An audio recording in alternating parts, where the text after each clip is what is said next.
বউকে বেশি ভালোবাসলেই মনে হয় বউ লাই পেয়ে যাবে, বউ মাথার উপর চড়ে বসবে, বউ আমার আউট অফ কন্ট্রোল হয়ে যাবে। তাই বউকে ভালোবাসা যাবে না, অলওয়েজ প্রেশার দেওয়া লাগবে, অলওয়েজ চাপে রাখতে হবে।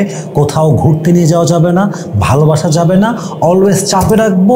তাহলেই মনে হয় বউ আমার কথা শুনবে, বউ আমার ভয়ে থাকবে। অ্যাবসলিউটলি রং আইডিয়া।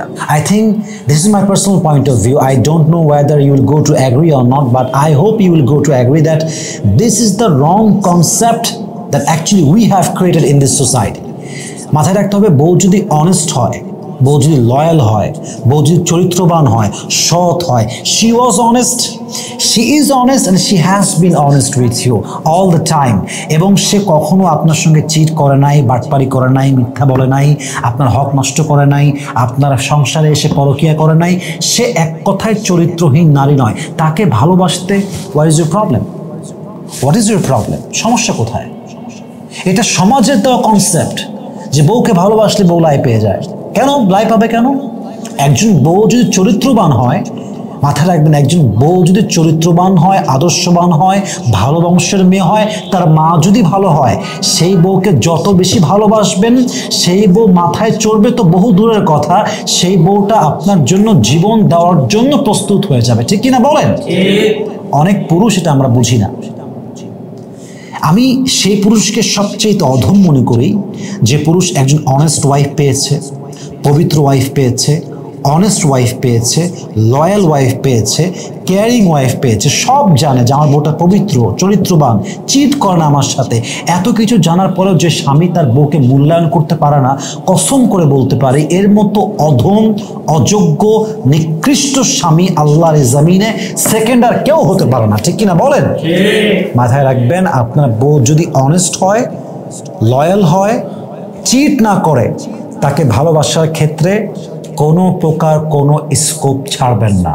তাকে ভালোবাসবেন, তাকে আদর করবেন, তাকে ঘুরতে নিয়ে যাবেন, তাকে হাত খরচ দিবেন, তার শখ পূরণ করবেন, তার আহ্লাদ পূরণ করবেন, তার জেদ পূরণ করবেন, তার কথা শুনবেন, তাকে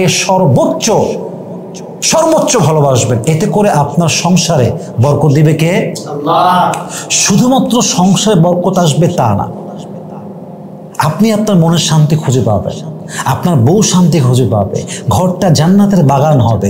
সবচেয়ে বড় বেনিফিট হচ্ছে আপনাদের পরিবার থেকে যে সন্তানটা আসবে এক যোগ্য সন্তান হবে, আদর্শ মায়ের, আদর্শ বাবার আদর্শ সন্তান হবে।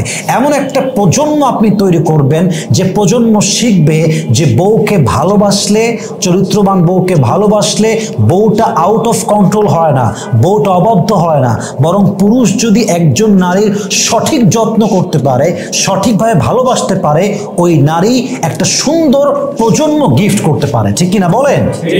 এটা আপনাকে শেখাতে হবে, এটা আপনাকে জানতে হবে, এটা আপনাকে মানতে হবে, এভাবে আপনার গড়তে হবে। সমাজের তো কনসেপ্ট নিয়ে চলবেন না।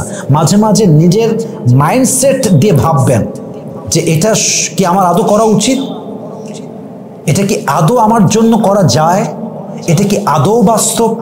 সমাজ আমাদেরকে এত রং কনসেপ্ট দিয়েছে যে রং কনসেপ্টগুলো ফলো করতে গিয়ে আমরা বেশিরভাগ ক্ষেত্রে একে অপরকে জুলুম করি, but we have no idea about it, we don't have any kind of realization for it. আমাদের কোনো ধারণা নাই, just because of the society. Society has forced us to do it. Even যখন সোসাইটি আপনাকে ফোর্স করছে, আপনার ভেতরে ওই ফিলটাও আসছে না যে আমি ভুল করছি, কারণ সোসাইটি সবাই করছে এটা। আপনার ফ্রেন্ড ফোন ধরলেই কুকুরের মতো ব্যবহার করতেছে বউয়ের সঙ্গে, আপনি খুব আরে বাপরে সেই কন্ট্রোল আসছে, আরে বাপরে সেই ধমক, সেই ভাই। বউ যদি অনেস্ট হয়, আপনি কেন খারাপ ব্যবহার করবেন আমাকে বলেন? কেন লয়াল বউয়ের সঙ্গে আমার খারাপ ব্যবহার কেন হবে রে ভাই? কি দরকার আপনার? থাকতে হবে আজীবন একসাথে, থাকতে হবে আজীবন কবরে, জান্নাতে, সব জায়গায় একসাথে। মানে আমার দুনিয়ার সাথীও সে, জান্নাতের সাথীও সে। তো সে ভালো মেয়ে, খারাপ কিছু করা নাই, আমি খারাপ ব্যবহার কেন করতে যাব? কথা ঠিক আছে কিনা বলেন ভাইরা? এই জন্য মাথায় রাখতে হবে, বউ যদি চরিত্রবান হয়, ভালো হয়, খারাপ ব্যবহার করবেন না। বউকে বেশি ভালোবাসে লাই পেয়ে যাবে, আউট অফ কন্ট্রোল হয়ে যাবে। Don't think like that, I don't think so, যেটা আসলে বাস্তব। অতএব আল্লাহ আমাদের সবাইকে স্ত্রী যাদের আছে মন থেকে ভালোবাসার তৌফিক দান করুক। আমরা সকলে পড়ছি আমিন।